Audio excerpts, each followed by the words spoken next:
touchdown here. Khalil Mullings. And Michigan takes a 42-22 lead. Well, good evening, everybody. Welcome in. Gus Johnson on Fox calling that last touchdown. He wasn't all that excited, but Michigan gets the extra point, and they end up winning the game 43-22. We're ready to talk about it here. Welcome in. It is the Michigan football postgame live. I'm Dennis Fithian, joined by former Wolverine Jim Scarcelli. And Scar, we got plenty to talk about here.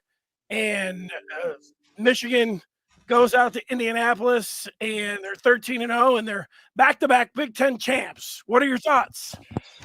Oh, Danny, I'm so fired up. I'm so fired up for these players that get to put another championship ring on their finger. But it always starts with the guy in charge, and we got a great leader. You know, it's all about leadership. You got the right coach, you win. The buck stops there, and Jim Harbaugh's done it again. Okay, he lost his offensive coordinator last year. He lost his defensive coordinator, his D-line coach. Reloads, brings some guys in, and we don't miss a beat. All right, he moved a couple coaches around, moved Jay Harbaugh around, moved Bellamy around, and it's just we out-programmed him, Denny. He outlet him, we out-coached him, we out-programmed him. Again, we got a better strength coach, we got better trainers.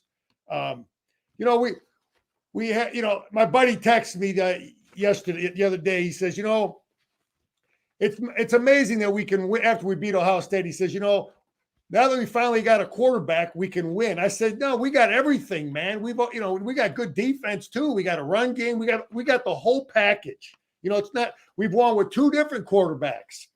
So, that's a sign of a good system, man, that we can win with either two different type of quarterbacks.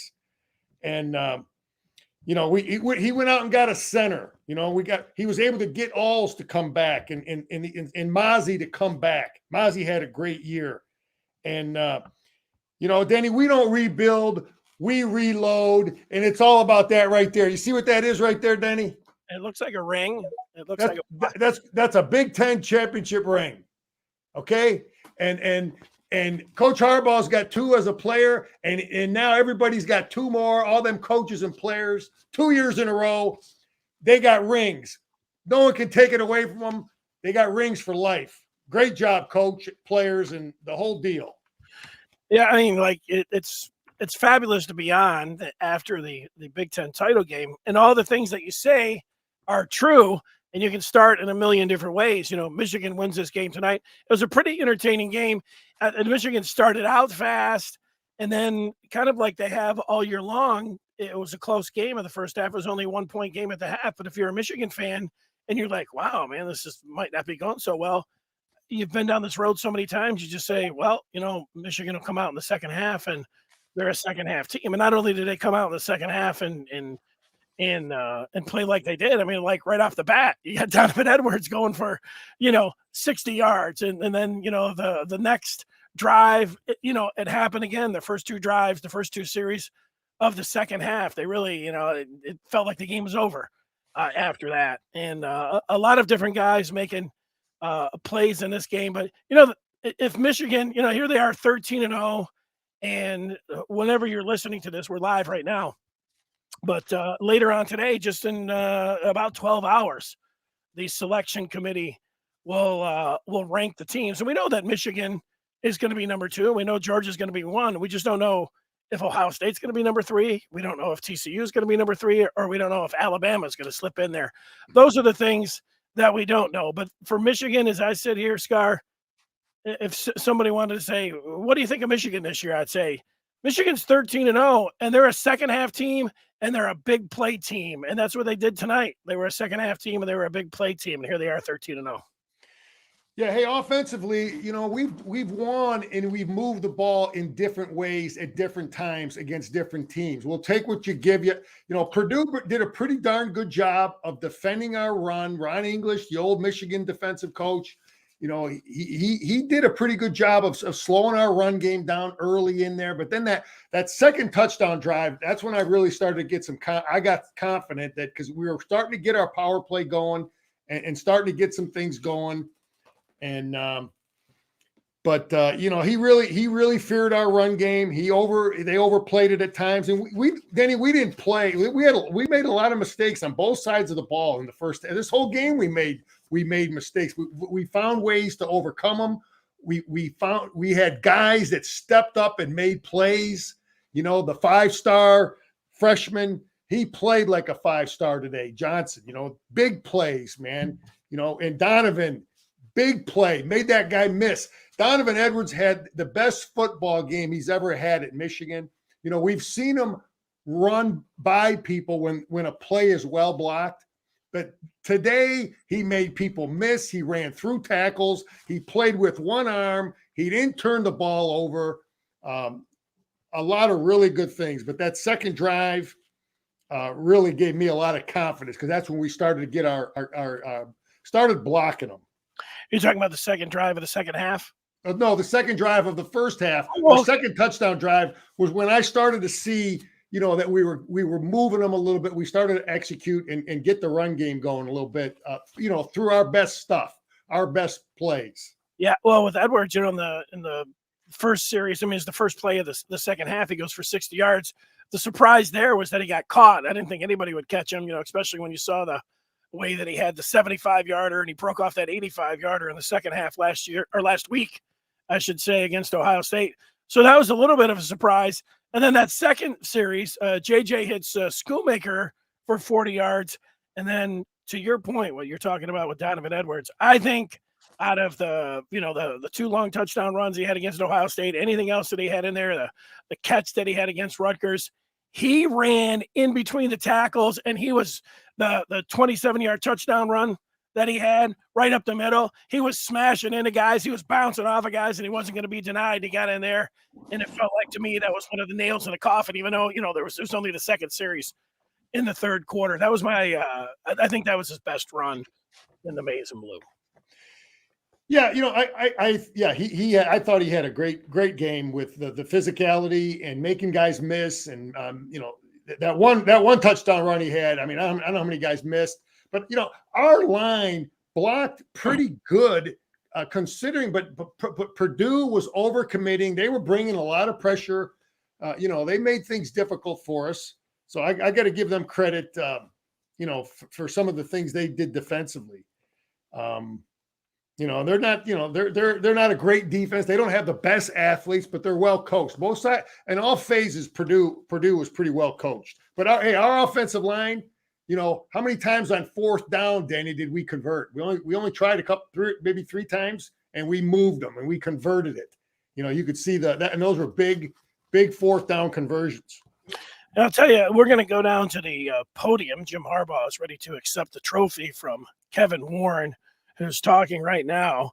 I have the game running here, so I will be able to bring you some of that audio. I might be able to just zip right forward. I can probably go live. Well, let's see. There's Jim Harbaugh. Let's see what he's saying. He's holding up the trophy. Oh, that's not him. There he is. He's holding up the trophy. I get tired of seeing that very often. Jim, what I like about Jim, right away, he gives it to someone else. He has them interview the players, interview these other coaches. He's all about giving the praise to everybody else, which I like. I like that he does that. It's been a happy mission, but more than that, it's been a godly mission. And we thank our Lord and Savior. Okay. This year, and I can tell you that there is an uncommon bond and chemistry this is Joel Klatt on this team. Where does that come from? It really comes from them. A lot of people talk about culture, but it's beyond culture. It's a brotherhood amongst the staff, amongst the players, and again, that's what it is. It's love. It's love about been perseverance. It's been great love, and we're happy to be back-to-back champs.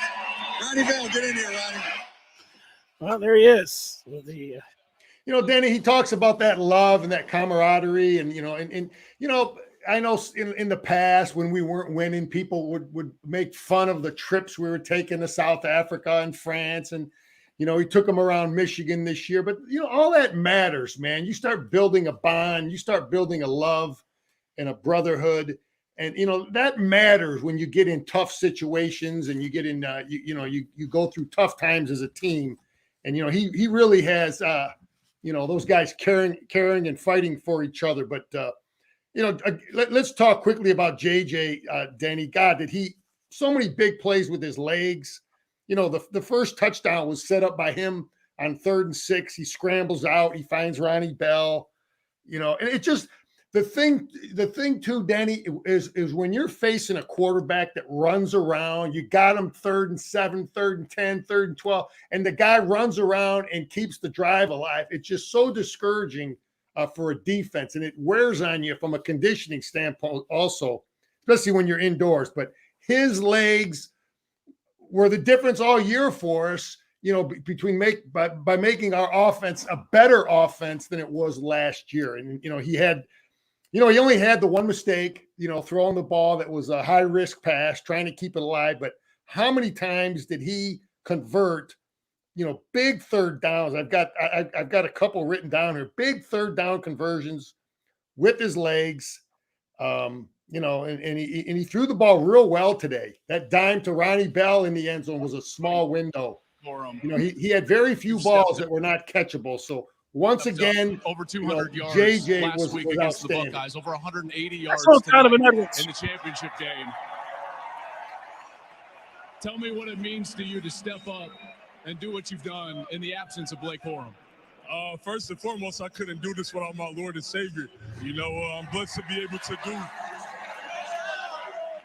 Yo, Donovan. To be able to do this in the name of the Lord and praise His name after this big time game that we just played. We back-to-back champions. Shout out to Blake Corum.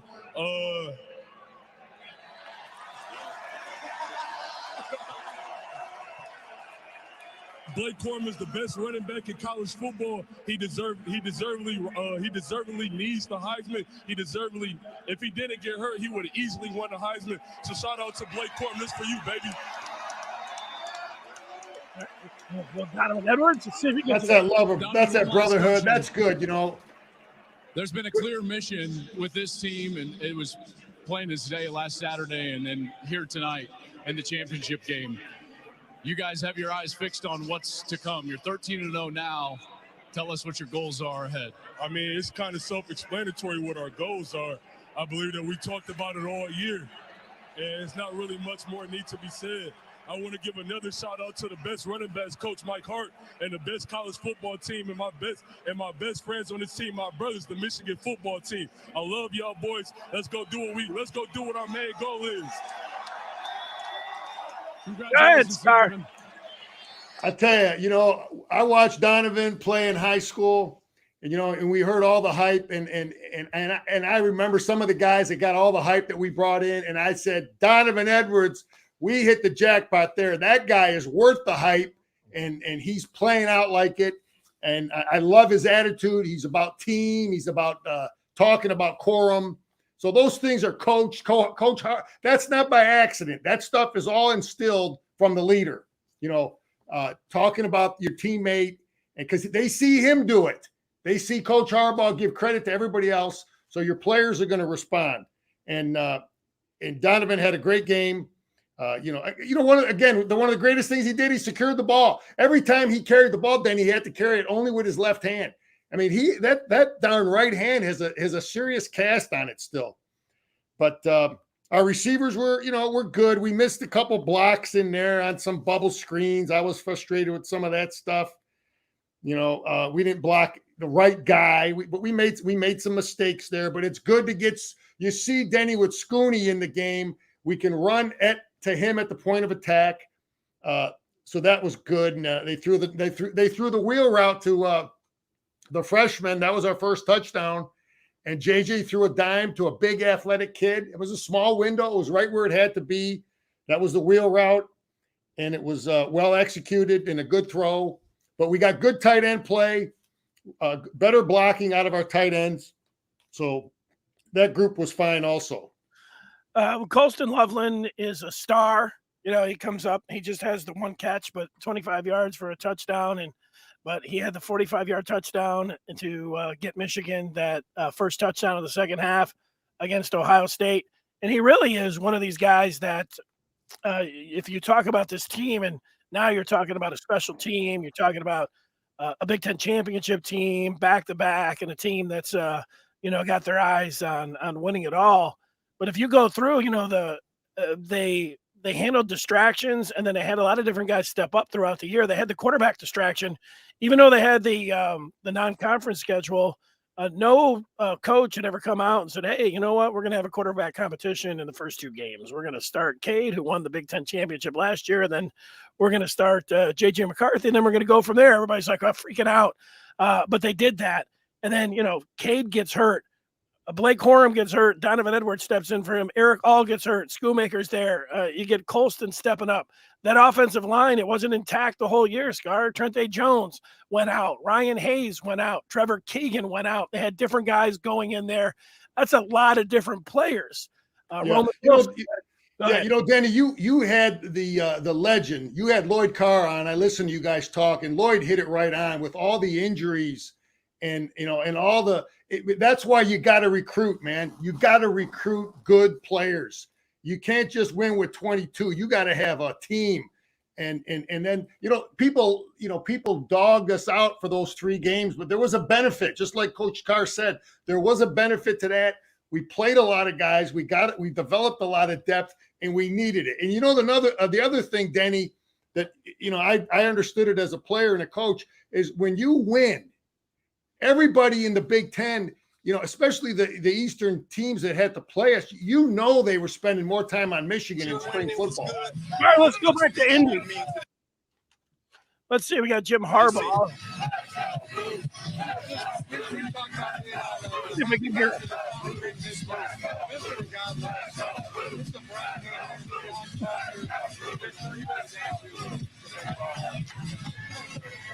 I think that's them having technical control. Yeah, they're changing up microphones here. Hey, JJ, here's a little different role on this team you played this year. The starting quarterback just led your team. You led these guys, your brothers, to a Big Ten championship and a berth in the college football playoff. Just describe, I know the job is not done, but describe what you're feeling right now, your fans, all your guys here right now. I mean, it obviously feels great. Back-to-back's amazing, and just checking off one of our goals that we had for ourselves this year. And it's just a testament to all the work we put in the off-season and the execution we put on during the season. But like I said before, this hat means nothing. Job's not finished yet. Job's not finished. Hey, are you going? Oh, okay, go, guys. All right, there you go, Scar. Job's not finished. J.J. McCarthy. It's a part. I like their goals, man. They beat Michigan State, beat Ohio State, win the Big Ten championship, and then win the national championship. So we got 3 knocked out, and it's about one more goal, man. So I can just envision that team meeting when they set their goals up, and Coach Harbaugh got on the board, and they hammered that out, and now they're checking them off. But Danny, offensively, big plays. Purdue took a lot of stuff away, but our coaches made some adjustments in the second half. Players made some plays in the second half, and we got things going. You ready to talk about the defense? I'm ready to talk about anything, Scar. Let me just tell you this. Listening to the players there just a little bit and just knowing, you get some confetti getting ready to come out, and you just start thinking about, tomorrow – we know Georgia's going to be 1. We know Michigan's going to be 2. Maybe they'll play TCU. Maybe Michigan will have to play Ohio State. We'll see how that works itself out tomorrow. But it's just really, you just start thinking about it. These guys don't have to play until New Year's Eve. So it's a party in Indianapolis. And if you're a fan, it's a party. And I think you do. Even if you're this team, man, you celebrate a Big Ten championship tonight. You may be able to take this party into Monday. I don't know when they have to start focusing on their next opponent or anything else. The fans don't have to do anything like that. So, it's going to really, this is touched off really for the rest of 2022. It's a Michigan football party. To me, that's what it means. But yeah, I want to hear what you have to say about the defense. Let's go. I want you to start. No, Danny, hey, believe me. I want to say this, Scar. One more thing. Will Johnson, everybody will talk about his 2 picks. But even as I'm watching, I'm like, this guy can hit. He's a tough run defender. He's a hell of a player. And then both of his picks were pretty awesome. Go ahead. Yeah, hey, our defense was challenged. This kid is a good quarterback, man. And Jeff Brom is good. He does things that are difficult to defend. Good schemes. His tight end is as good as anybody, man. He's got his offensive line is physical and tough. And yeah, Johnson was outstanding. But the first drive, I was like, wow, we're in good shape. We defended the screen, the bubble. We were able to get some pressure at 4. One of the big keys was what we had to get them to 3rd and 7, 3rd and 8, 3rd and 9. Then we could bring in the 3 edge guys and take one of the D linemen, defensive interior guys out. And we got some pressure like that at times. So that was big. But the best thing, I mean, we did a lot of good things on defense, but the bottom line, Danny, red zone defense. I mean, Purdue, it was the same story with what we wanted to do against Ohio State. They make a living throwing the ball, but now you got to buckle up. You got to move people in the red zone. And we were outstanding in the red zone offensively, and our defense was outstanding, stopping them in the red zone. So that was huge. Red zone defense was huge. I thought Minter did not have a great first half. Some of our stuff, we were confused. Our drops were not sound. There was some mental breakdowns. We did appear to have the mental breakdowns in the second half. But one of the big things too, Danny, you got to understand, when you're playing Illinois and it's 30 degrees out, you're playing Ohio State, it's 45 degrees out. And for 12 games, you've been playing outside, and now you got to go indoors. Okay, that's totally different conditioning. And again, now you got to have depth, especially when you're playing someone like Purdue. You got to have bodies to rotate in there. So I was a little frustrated because Mozzie looked like he was playing tired in the first half, but then we started rotating the bodies. We were rotating all of our edge guys, played 6 of them in there. They all played good enough to win. And then we started seeing Benny and Graham, and they put Grant in there a little bit too. So the rotations were huge, so we could keep fighting the pass rush. There's nothing that wears a defensive lineman down more, Danny, than rushing the quarterback.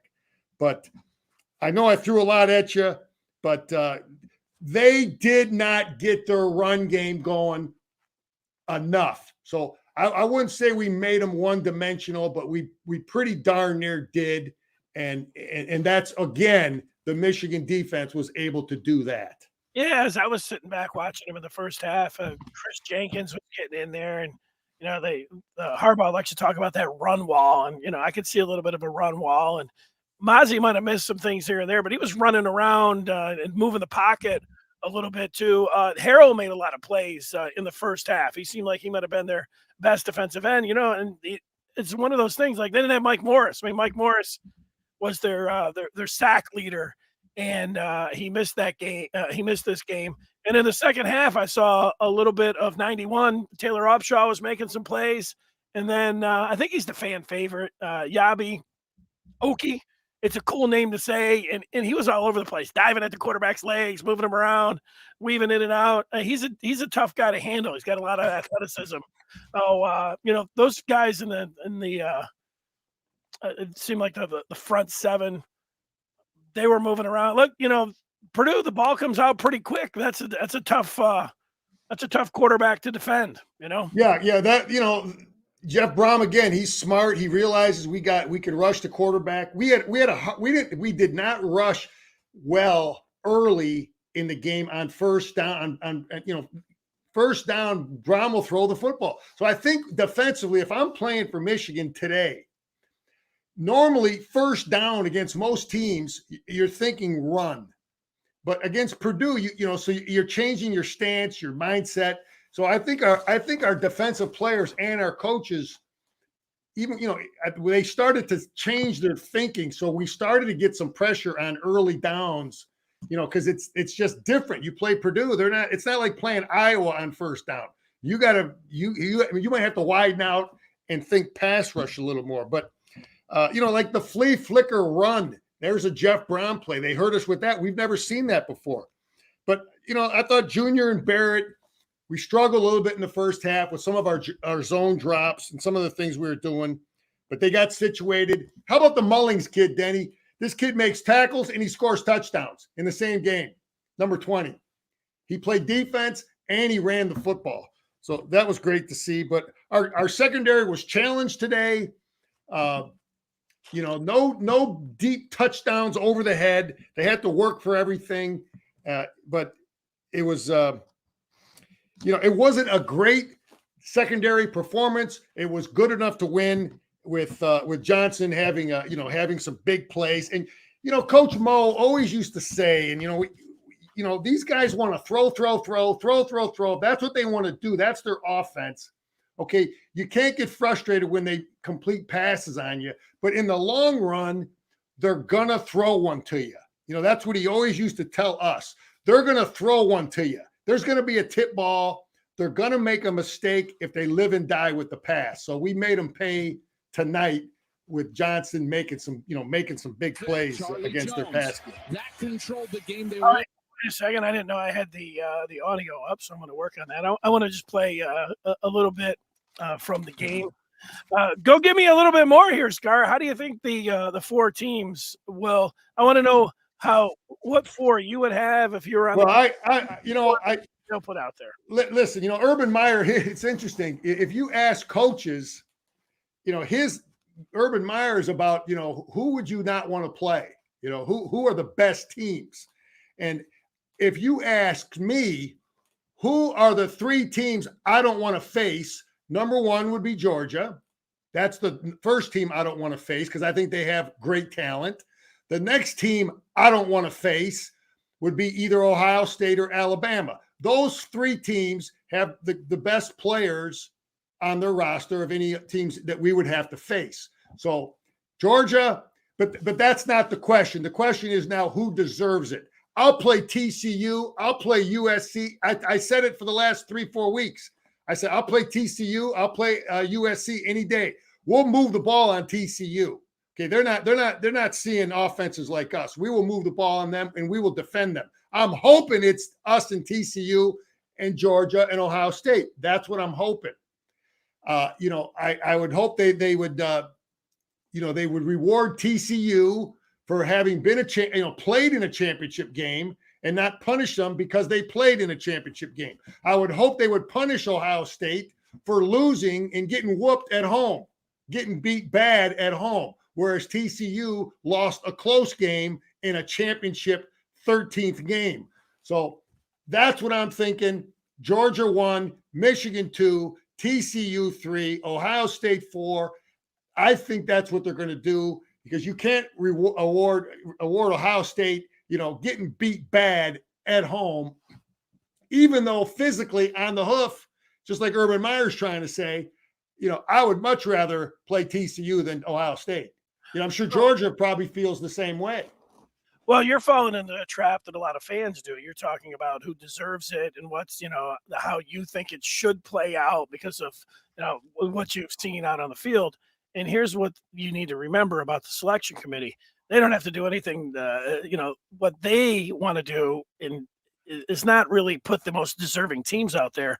They want to put the best matchups that are going to get the best ratings. So anything that they can do, they are going to do it. I know a lot of Michigan fans that see them online or people going at Michigan fans saying, oh, you guys, you don't want to play Ohio State again in the first round. No, Michigan doesn't want to play Ohio State in the first round. We know for sure that it's going to be Georgia 1 and it's going to be Michigan 2. Michigan, it's an easier matchup to the championship game if they're playing TCU. There's no doubt about that. There's no argument. There's no being careful about who you're rooting for or anything else. Michigan is it's a much easier opponent playing TCU. But I think just like in the first initial college football playoff in 2014, TCU got bumped. You know why? Because nobody wants to see the Horned Frogs. Only Michigan and only TCU fans want to see the Horned Frogs. As much as people will cry about that they deserve to be in there, that committee's going to take them and they're going to put them out of there. They're going to put Ohio State up at 3 and they're going to put Alabama in there. That's how I think it's going to go tomorrow. And they do it because it's really what the country wants to see. And that's going to get the best ratings. I'll be pretty shocked if they have TCU in there at number 3, which is what I want, like you, but I don't think that's the way it's going to go. Yeah, well, then that tells you that there's football people on the committee, because if I had to put the best 4 football teams in the country, my 4 would be Georgia, Michigan, Alabama, and Ohio State. Those are the 4 best football teams in the country. There's no question. They got the best talent. Those 3 teams have great talent. They got 4- and 5-star kids all over the place. They give you the best ratings. They give you the best ratings. Okay, well, yeah, that's probably a factor. I don't know if there's a media guy in on the decision making. It's apparent maybe that's what you believe. And I got news for you, Scar. That's what happened in 2014, putting Ohio State there and taking TCU and getting them out of there. These guys, you could talk about, they know football and everything else. You know what Ward Manuel knows? He knows about golf, and he knows about revenue. And the big revenue stream, and he's in on that committee. The biggest revenue stream are having the blue bloods in there. It's not having the Horned Frogs. Nobody wants the Horned Frogs in there. They deserve to be in there, but it's going to be Michigan and Ohio State. It's going to be Alabama and Georgia. It's going to be Big Ten and SEC, and people are going to cry about it. But guess what? They're all going to watch it, and they're going to watch it a lot more than they would watch Michigan, TCU. So you think they put Ohio State 3, Alabama 4? Yes. That's how I would put it. All right. Hey, Denny, we'll see what happens. Let me quickly, I want to talk about special teams because it was a big factor in this game. All right. Let's talk about our kick return team. I mean, we recovered the onside there, which was good. And we started on we got them. Our kickoff team was pretty good. We got them starting on the 15. We got them starting on the 18. But one of the biggest mistakes we've made in a long time on special teams, Denny, when the opponent has the football near the 50-yard line, this is junior high football coaching. When the opponent has the football near the 50 and it's like 4th and 3, everybody knows that you're really not going to get much of a return there. So a lot of people will keep a defense on the field. They will keep a punt safe team on the field. You might have your punt return personnel or you'll have your defensive personnel, but you're not going to let them run a fake there because that's where people want to do it because it's not that big of a risk because you got, the field position is not much of a, of a risky deal there. So I was upset with our coaches. That was a coaching mistake. We should not have had our punt return team in that type of a deal there. If we're going to keep our punt return, we should have tried to block the punt. So I was really pissed off at that and, throwing things and saying things. And then we almost blocked the the rugby punt deal, Danny. When you're trying to block a punt on that rugby punt, that's really, really hard. Is this Donovan's run? Yes, it is. Yeah, I could tell already by the shift. I think we got him pretty good on the shift. They adjusted okay, but he makes this kid miss. This is about making plays. This play is blocked, and there's a kid right there. And Donovan makes him miss. I was surprised he got caught here. That kid can run for Purdue. Yeah, 21. But Donovan made that kid miss. That's making a play. That's making a play. I mean, that could have been a no-gain play, but there's a lot of field out there. And you put that corner in a bind there because now he's got to make an open field tackle, and Donovan jukes some. You can't coach that. You can't coach that athletic ability. So this is a huge play, and that's about making plays, man. That's a 5-star kid we recruited. We saw him play in high school, and that's the stuff I saw in high school, and he's doing it against Big Ten competition. We call that the Olay tackle. Scar, I want to take you where we'll watch some of the. Danny, in defense of that kid, that's a hard tackle to make. It's not easy against an athlete like that. Go ahead. I wanted to ask you about the extra point, the 2-point conversion, the swinging gate where they put almost everybody over, and they just had, I think, they had the center and McCarthy. Yeah. Danny, that is a common scheme that people in high school run. People run it. It's very common. Every football, I learned at an early age as a young defensive coordinator that I always have to have my defense ready for that and different versions of it. People will do different little tweaks to it, and you got to try to adjust the best you can. So Purdue understood it. They had a decent idea how to defend it. And I'm thinking, I'm texting with my buddies. We're thinking, I think Jim bet on the game because it was we were up 15, and I'm thinking, why not just go for one, and make them have two. They need 2 touchdowns with 2-point conversions, but he decided to go for 2 to make it 17.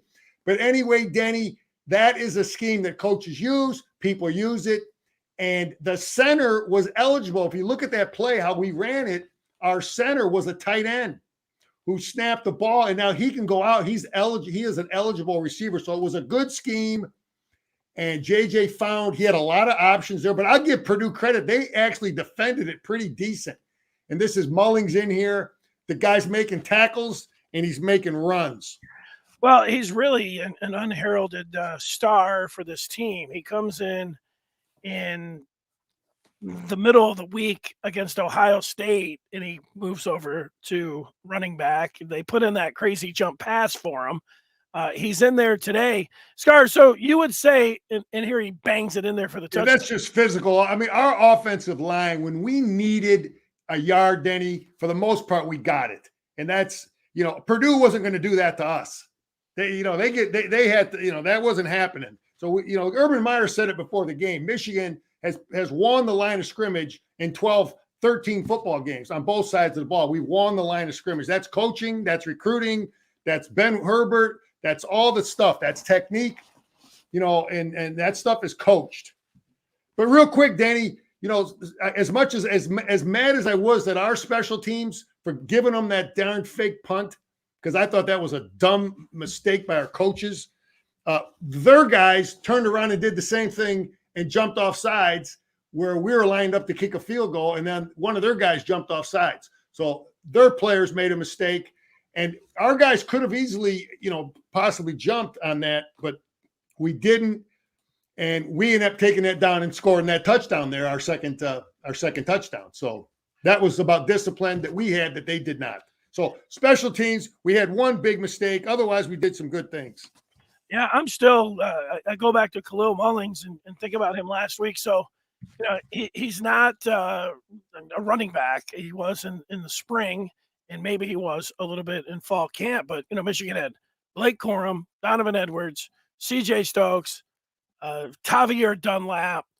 You start going down the list a little bit of some of those other guys that they had as walk-ons. So I don't even know what you would put him as a 6th, 7th string running back. And he comes in and they need him. And today, they needed him for some carries. And he was important. He picked up short yardage. He got the touchdown. That was you talk about coaching or whatever else, having the ability to take a guy and having the trust of putting him out there. I don't know. Harbaugh, give it to the offensive coordinators, give it to probably Mike Hart for coaching him up and getting him in there. Yeah, he's a guy like that fumbles or throws it to the other team, like when they tried the crazy jump pass. They would have killed Harbaugh for that. You take a guy over the defense, you put him out there. What do you expect? You expect him to make a mistake, and he didn't make any mistakes. So, great job. Yeah, but Danny, that kid probably was a two-way player for the last, for junior high school. He was probably, linebacker, running back for 6 years before we got him. So they saw him as a player when they recruited him. Jim likes to recruit those kind of guys, and he did it at Stanford. He played the one kid I remember. He was a fullback linebacker, and he's done it. He did it with the 49ers. It's not a big thing for him to do that. But yeah, Mullings is he's a tough football player, and he could have a future on either side of the ball for us. So yeah, that was good to see that. What else do I got here defensively? Yeah, we had to get him.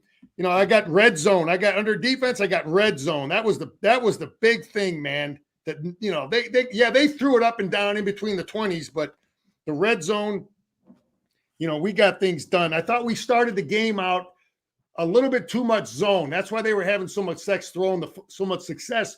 We were really, really locked into playing zone. I don't know if they were worried about so many trick plays that he runs. I said that he does so many things. Sometimes that simplifies your defense, but we ran a lot of zone first half. They were having success picking it apart. Later on, when we started to stop them a little better, we mixed in some more man, and we gave them a few more problems to think about. But Scarlett, you buried the lead. Let me take you back to the top. Michigan wins this game 43-22. They're 13-0. They win back-to-back Big Ten championships. You can go back to 2003, 2004. But then if you talk about outright Big Ten championships, you're going back to 91, 92. So there's a lot of things. Michigan hadn't beat Ohio State since 2000. And, so all of these things. And then, here they are. They're just waiting on to see who they're going to play in the semifinals. They're 2 games away from a national championship. Yeah, Denny, we've got momentum. We have momentum in that whole building, State Street, Schembechler Hall. There's a lot of momentum. Jim has developed his system, what he wants to do on both sides of the ball. It's sound, it's solid. We have a foundation. You play Michigan, you better stop these plays, okay? You want to run the play, you want to move the ball against Michigan, you know what you're getting. These guys know what they're getting, and we're just now perfecting it. And we haven't out-recruited Ohio State, and Penn State has recruited just as well as we have the last 3 or 4 years. So when we played Penn State, they had the same kind of talent we had. Ohio State has recruited really good players. So, that's about doing a better job with what you got. So anyway, Denny, we have momentum. I'm hoping that we can it translate to some more flips in recruiting, and if anything, it'll help. Maybe if there are some transfers we want to bring in, but we're going to have rings on the fingers now, man. Jim can sit there now. And, I know what a big factor that was when I was getting recruited, when Coach Schembechler pulled out that tray of rings. When he told me, hey, you want to get one of these, because if you want to go down the road there, you're not getting one of these. So it should help with recruiting, back to back, big old rings on the finger. We've got momentum, and we got energy, and we got nothing but positivity. A lot of guys in the pros. So, we got everything going, man. We just got to keep it rolling. Yeah, no, I hear you on that. I think that what you're talking about is also, this is a 2-play drive. I wanted to throw this one up on the screen. Michigan's second series of the second half. Yeah, this the tight end here. Yeah. Yeah, we threw some different formations at them, and we were running the ball out of that formation, and our coaches did a pretty good job. Not being too conservative. Yeah, there was a couple drives in there. We got a little frustrated when we were down on our end, but this is something a little different.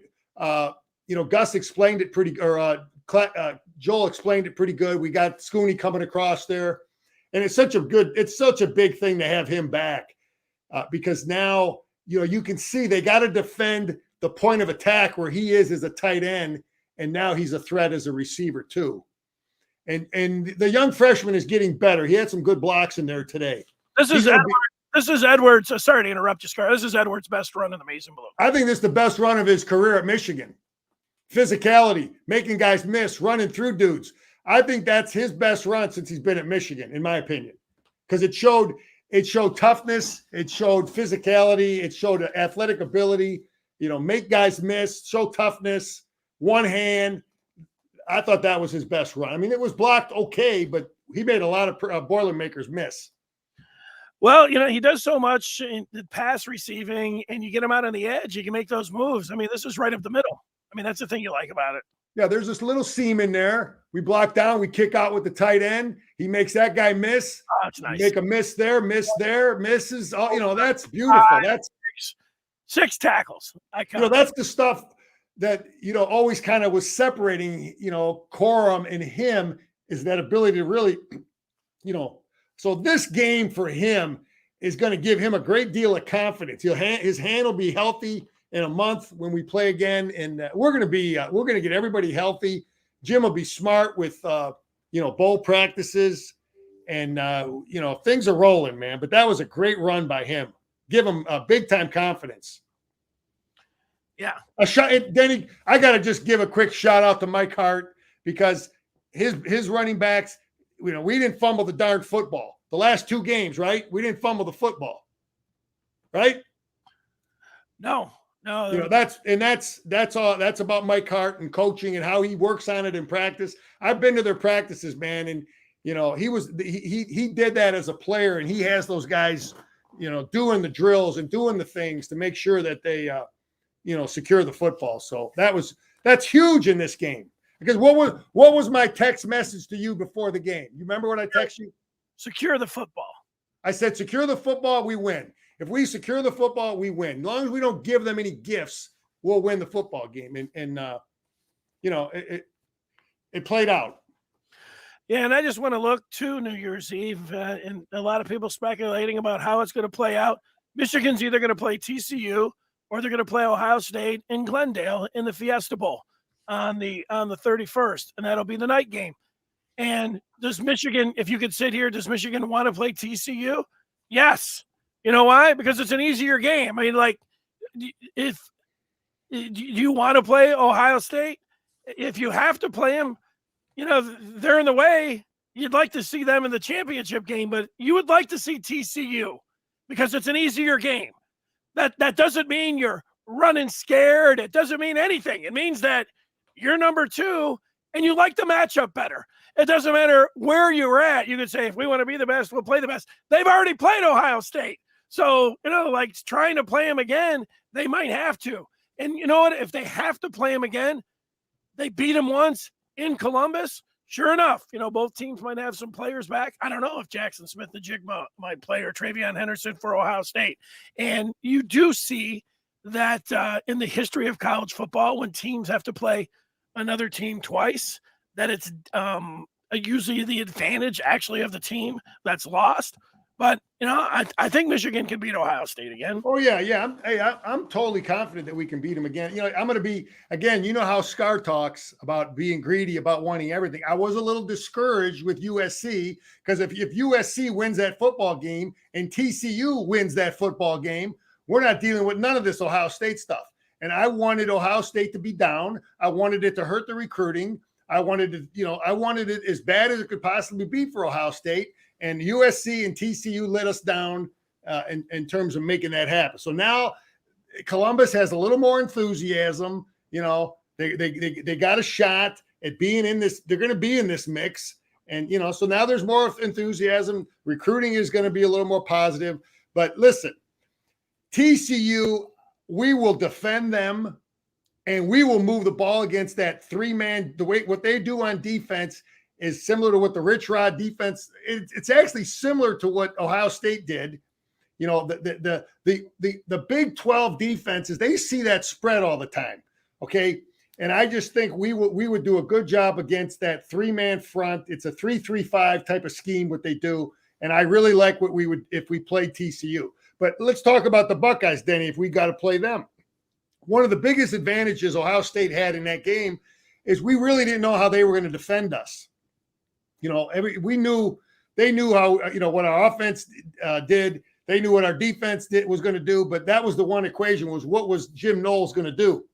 But we will have our offense will have a bigger advantage now, knowing what this guy likes to do, how he adjusts, what his strategy was. We really didn't know it. Now our coaches know. So I feel confident with TCU, or the Buckeyes. So I feel confident. I'll tell you what, TCU only has themselves to blame. Their quarterback, Max Duggan, I think a lot of people, if they had a Heisman vote, they might put him number 1. They certainly would put him in their top 3. I actually put my Heisman vote together tonight. I did not have him in there. However, late in that game, they get down to the goal line and they go for it on a 4th and 1. This guy's been running 5, 10, 15, 30 yards, and sure enough, he was gassed and everything. But they get 2 cracks down there at the end from a half-foot line, and they don't let that kid run it. I thought that was a huge mistake for him. Yeah, I thought he had the quarterback sneak there on the 3rd down. I thought there was no one over the center, over the quarterback there. I don't know. But I would say playing TCU would be a lot like playing Purdue. I thought athletically, when I look at Purdue's defense, it looked pretty similar to the athletes I saw with TCU. And offensively, I think defending Jeff Brom is just as difficult as defending TCU. Playing TCU would be like playing Maryland, playing Purdue athletically, so teams we should be able to beat, and have we probably have better players. We have better players than them. So, that's what I saw. You're right, Danny. I thought there was that guy's a good coach though, man. He's, he had a good season, and he doesn't have great players at TCU. He doesn't have the best football players. And, he won 12 games. So he did a nice job. I think the one thing that if you're a Michigan fan and, everybody, I think watching this, besides maybe Charlie, who's on here that keeps talking about Ohio State, is that J.J. McCarthy, he said it in the postgame. I don't know how many people saw this, but if you've been observing Michigan along the way here, you can tell that it's different this time in the college football playoff. It's really easy to say it like this, that Michigan was just happy to get to the college football playoff last year. This year, they're not just happy to get to the college football playoff. Michigan wants to win it. They were happy just to beat Ohio State last year. It had been so long to get that monkey off their back. This year, I didn't expect them to, but they expected to go down to Columbus and beat Ohio State. And they did that. Harbaugh, when he was up there in Indianapolis, remember he put those goals out. He said, we want to beat Michigan State. We want to beat Ohio State. We want to win the Big Ten. And we want to win the Natty. He's throwing all us out there. It's like, whoa, look at Jim Harbaugh coming up with all these things. Well, he's ticking them off. He's got them right there. He's just got that last one. And this team, regardless of who they have to play there, will it be would the percentages increase if they go TCU and then whoever in the championship game? Yes. So that's why you want to see TCU in there. But this team, obviously they can play with Ohio State. They just showed that last week. And then, you want to be scared of Georgia, be scared of Georgia. It's going to be hard. To win a national championship, you get out there. It's not like this thing's going to be easy the whole time. Whoever they play, it's going to be tough. But if they can get healthy and get out there, this team has got a legitimate chance to win the next two games.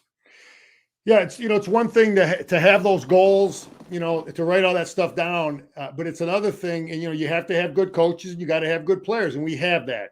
And then you got to get them strong. We do all those things, and then you got to develop depth, which we were able to do. And then to have that special year though, Denny. And I've been on teams that, you have the undefeated team. You got to have guys that make big plays in big games, and we did that. We got through Illinois. As tough a game as that was, and we found a way to make the big plays at Ohio State without our top running back. But I'm just looking at some of the questions and comments coming in. Anything you want to talk about there, Danny? Any of those comments? Well, let me just bring some up. I'll have you. You can comment on any of them. So let's go here. A lot of them talking about the committee. I mean, the committee and how look at Michigan's either going to play TCU or they're going to play Ohio State. So everybody's going through it and talking about it. So I'll just start anywhere. Let's start with Antoine, who says, yes, we all know there's bias, but there's no reasonable reason why Ohio State should be past number 4. Dennis. Well, I'll answer that one because he put my name in there. And Antoine, I want Michigan to play TCU. I'm just telling you that the committee, they're thinking about the matchup and they're thinking about money. And just nobody wants to see TCU. I know people are saying they didn't want Cincinnati last year, but Cincinnati was there and they won their game. What happened to TCU today? They lost. So they have it out. They can say, look, you know what they'll say? Look at the strength of schedule for TCU. I know Kansas State was up there in the top 10. They can do it. If there was ever going to be a team that was going to get in with 2 losses, it would be Alabama. And that's what I think that they'll do. I hope they don't. And I will give them credit. If they put TCU in there at number 3 and they have Ohio State number 4, then I think that selection committee deserves applause and they've got it right. But because Danny, don't they talk about conference champions? Don't they always emphasize? Talk about all kinds of stuff, Scar, but you know what they do? None of that matters. Okay, well, if you're going to talk about that stuff and Ohio State did not play a 13th game and you're going to punish these guys for playing a 13th game and losing, That's right. And, Ohio State plays a 12th game and they get their butt whooped at home. So I'm hoping that's what I think, listen, Denny, I understand your point. I'm just hoping they put a lot of emphasis on getting whooped at home, whereas TCU won 12 games and lost a 13th game playing for a championship. That's hopefully these guys back up, the emphasis they put on winning a championship. Here's a question to you. It says, let's be ready to play with a game plan to beat whoever's in front of us. Michigan don't need easy. We need to beat the next team. We'll get ready, but there's a big difference between what TCU is going to do and then what Ohio State's going to do. The quarterback at TCU is a runner, and we'll have a plan for all of them, but there's similarities to what I saw TCU do. It's very similar to, in some ways to a Maryland offensively. Defensively, they actually might be kind of similar to what Ohio State, because we didn't see too many 3-man fronts that run that, because the Iowa State guy is the popular 3-man front guy in the Big 12. And I think some of those guys are copying him, that 3-man front, 3-3-5 stuff that Iowa State had so much success with. So that's what I saw from TCU. And I think when we come out with 3 tight ends and our tight ends and what we like to do, I think they'll have problems with that scheme. Yeah, this was talked about a little bit this week. You would never want Blake Corum. He's Michigan's MVP. You wanted him against Ohio State, but it forced JJ into having to throw the ball a little bit more. And that may have just, sometimes the bird at some point, the mother bird has to throw the bird out of the nest and then he flies, and you might not want to, but JJ played a pretty good game today, except when he had that all day back there, he threw that interception. He hasn't thrown very many interceptions this year. And, he's gone from, I was questioning him late in the year, his arm, to he has the confidence now and he's clicking in that passing game. Now, he wasn't perfect there, but he's a weapon enough where it gives Michigan this multi-dimensional look with their offense. And that's going to be pretty important on New Year's Eve and then on January 9th. Yeah, Jim talks, that JJ reminds him of himself. And I played with Jim and I kind of agree with that from the elusiveness, the confidence, the toughness. And I see a lot of similarities there. And I think Jim, if you're going to teach a guy and you're going to allow him to be creative and run around and break contain and do the things JJ does and have such success so many times doing things, sometimes it might be a little high risk.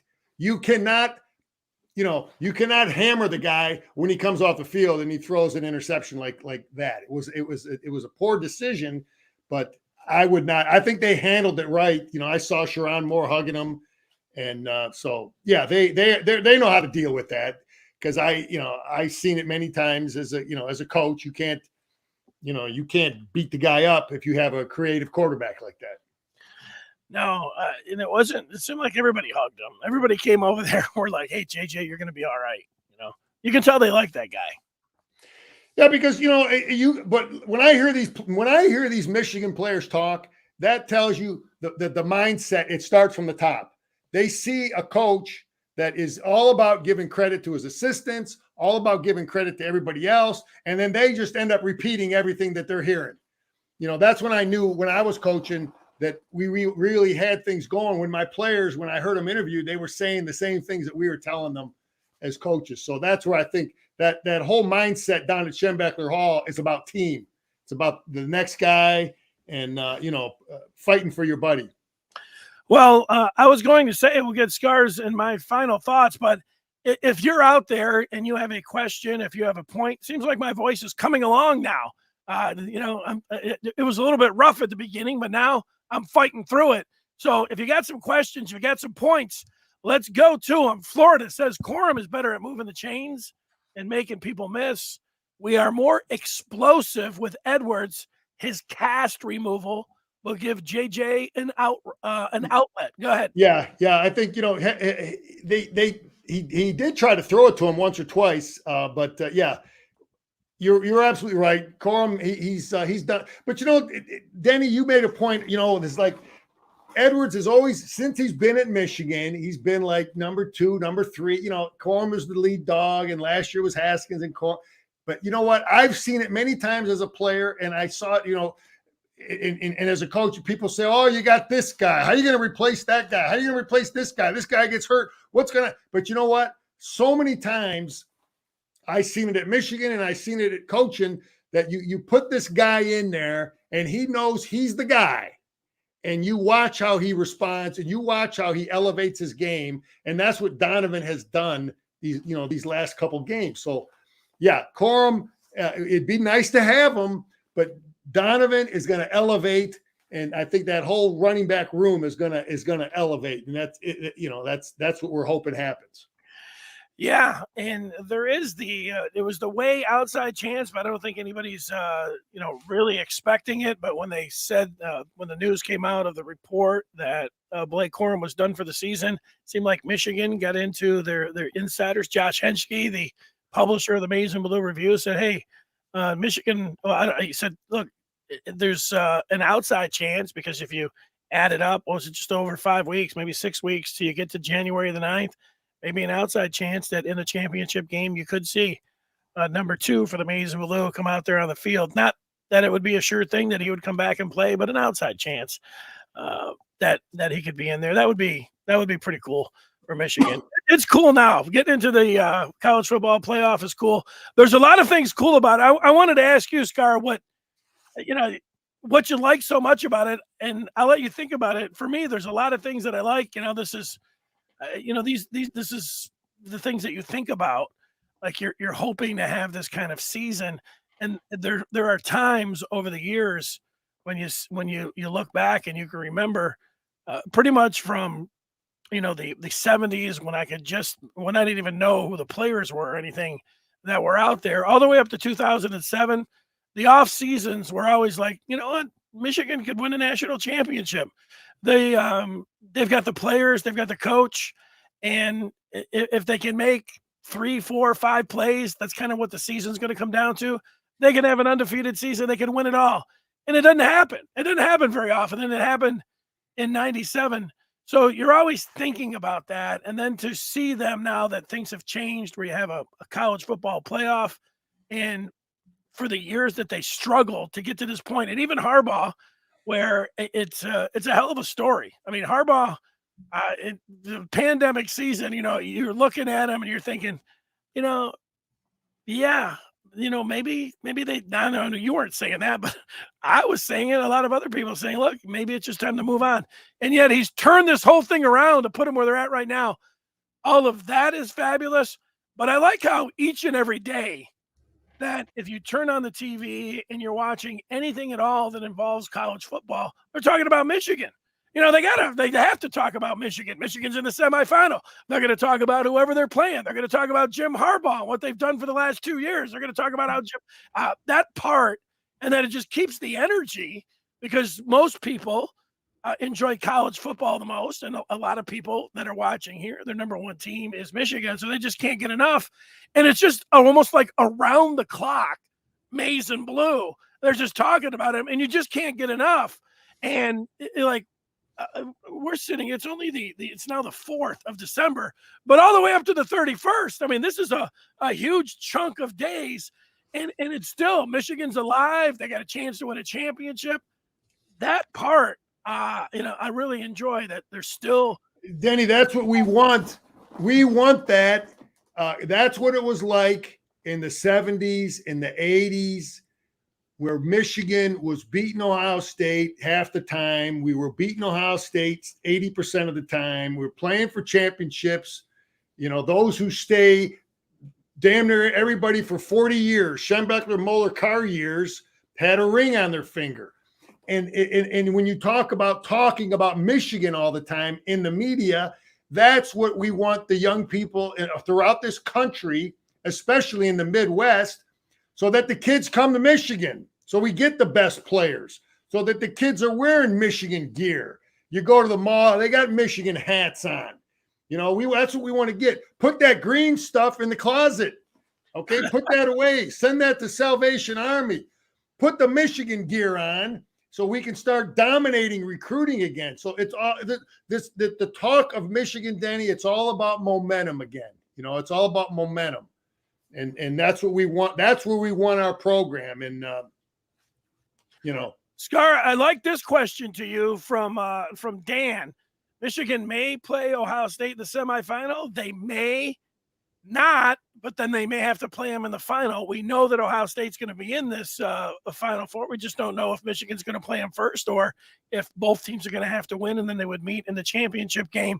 But Don asked if Ohio State will change their defense if Michigan plays them next time. You know, Denny, one of the great things about Bill Belichick, you know, they play everybody twice in that league, in the NFL, in their league. You know, he'll play them one way the first time, and he will do something totally different. That's what they always say about Bill Belichick. He will do something totally different. And that's what I like about our coaches too, is that people can't get a bead on what we do defensively. Just because we defended one team who runs the exact same stuff as you one way, the following week we're doing something different. So as far as Ohio State goes, I mean, I think they have a foundation of what they do. And I think he'll look at that film, you know, and he'll say, yeah, okay, we stopped their run game, you know, pretty good until these 4 or 5 plays. So he might do a little more, you know, have a safety more. But yeah, they will tweak. Both teams will tweak. And that second matchup is, you know, it's a lot of it is coaching. How, you know, what are you going to do to get the advantage on somebody you just played? So, yes, both sides of the ball, all the coaches will make tweaks to what they did, what worked well. But you know, we're going to know what they did that gave us trouble. So they're going to try to defend that, or how do we attack them? And you know, you're going to try to shore up your weaknesses and try to exploit their weaknesses, and they're going to do the opposite. They're going to, you know, so you have to play that game, and who's going to get the advantage. Yeah, I love it. One thing about it, we know Michigan's offensive line looks like they're intact.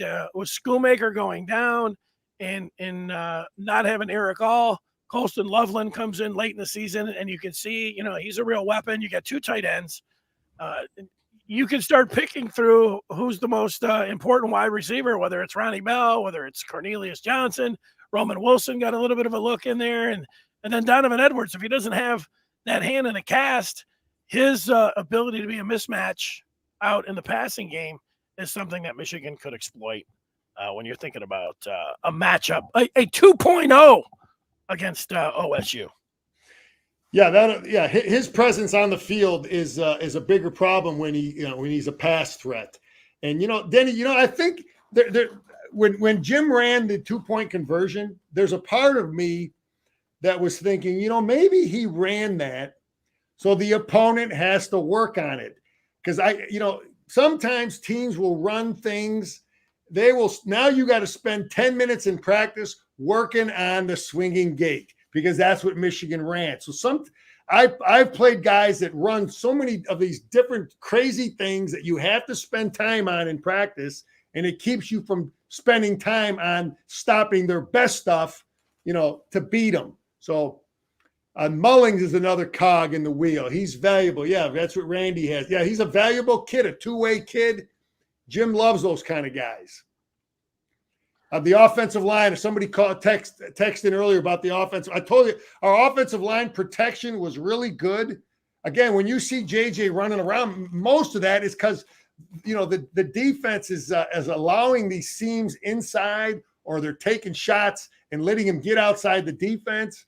And so our protection was, you know, we really weren't getting guys beating our guys. And our run blocking, the reason we had maybe some trouble running the ball against them was because they were really overcommitting and guessing. They really emphasized too, Denny, taking away the JJ keep. I don't know if you noticed that. I don't think JJ kept the ball once, and that wasn't by accident. It was because that's what Purdue was definitely taking that play away. Let's throw some numbers at you from this game. JJ McCarthy was 11 of 17 for 161 yards and 3 touchdowns. He did have that one interception. Donovan Edwards, 25 carries, 185 yards and a touchdown, and he had that 60-yard run. Khalil Mullings, 8 carries, 26, 2 touchdowns for the Wolverines. McCarthy carried it 5 times for 14 yards. Receiving, Ronnie Bell, 5 catches, 67 yards, a touchdown. Luke Schoolmaker, 3 grabs, 56 yards, a touchdown. Holston Loveland, a catch, 25 yards, a touchdown. Kojo had 1 for 9, and Donovan Edwards had 1 for 4. I was surprised that they threw the ball to Donovan Edwards. They targeted him a couple times. He caught one of them. How about some of these defensive numbers, Scar? Junior Colston, 15 tackles. Rod Moore, 14. Barrett was in double figures. Sacks. Barrett had 1. Jalen Harrell had 2. But 3 Wolverines in double figures with Colson, Moore, and Barrett. 9 solo tackles for Michael Barrett. And then, of course, the 2 interceptions for Will Johnson, who is quite the playmaker. I wanted to ask, the first touchdown that he got, that was the one that ended up in the end zone, right? Our first first interception, he caught it on the 1-yard line there. Yeah, I thought he caught it in the end zone. I was surprised. Yeah, I had a feeling they were going to mark it there on about the 1. That was a good call. Yeah, I think it was. Yeah, and I was a little discouraged that we couldn't change the field position there. We've done a pretty good job of that, but then we had the illegal formation, and they had us stopped anyway. But that was his first interception. Great play. He's reading the little things. When you see these guys, cut in front of receivers, he's sensing something. He's scouting. He knows what the opponent does in certain down and distance. He knows what the opponent is doing by the split of the receiver. So, those interceptions are not by accident, that he's just reacting, while the play is happening. He's seeing the formation. He's seeing the receiver. He's watched a lot of film, and he knows what they like to do. And that receiver, he smelled something. So, those are the little things I think that contribute to those interceptions. Good stuff. Michigan led this one by just a point at the half, 14-13, but as they have done all year long. I mean, remember, it was just a 2017 game. They were down by 3 against Ohio State. Against Rutgers, they were trailing. Michigan State, it was only a 13-7 score. It was only 16-14 against Penn State. It was 10-10 against Indiana. This team really has done this all year long, play it close at the half. They come out in the second half and they put the hammer down.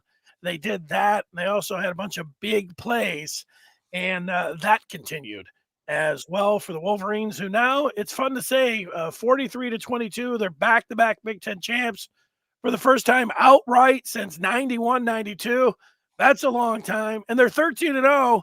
And now they just wait till later on today at noon when the college football playoff rankings come out to see if they're going to play TCU or Ohio State. That's what we're expecting, at least what I'm expecting. And so, Scar, give me your final thoughts. I mean, this is this era right here, and back to back. I mean, the people are going to talk about this, and for 20, 30, 40 years, they'll be looking back to 20. That's right, for a long time. I mean, I've been out 35 years, but it gets back to that, Denny.